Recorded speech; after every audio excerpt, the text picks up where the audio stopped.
Last question, slightly more generally than just economics. Obviously, President Obama's just taken office.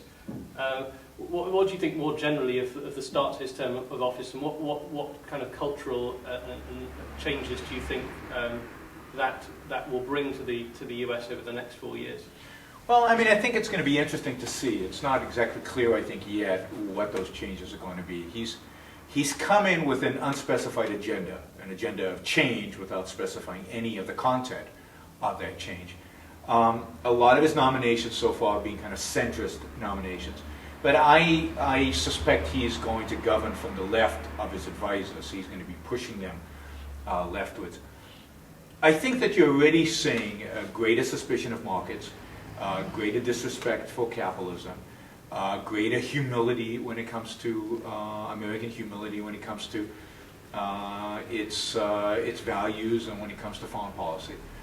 And I think you're generally going to see a shift to the left.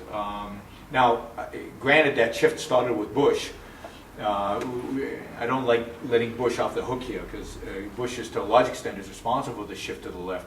The Republicans in Congress spent money like they were socialists, never mind Democrats. Bush increased regulations of American business like almost no other president in decades.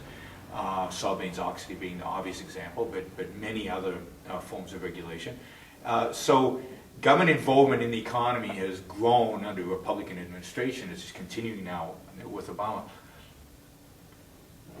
It's going to be interesting to see what kind of impact. I think overall that has a negative impact on the economy and its ability to recover. I think the U.S. economy will recover, but I think it'll be very slow and very painful and very volatile. I think we're in for probably a decade of very volatile economic news coming out of the U.S. We might see a recovery, but then, probably another recession following that. I think what we're really setting ourselves up for with Obama is, whether it's in 4 years, probably not, but maybe in 8 to 12 years, another swing to the right. The American people, I don't think, will tolerate a permanent shift leftwards. The real question is going to be for America is what kind of shift to the right that is. Is that going to be a shift to the right towards more of the kind of religious conservatism that has dominated the Republican Party now since the 1980s? Or is it going to be towards free market principles?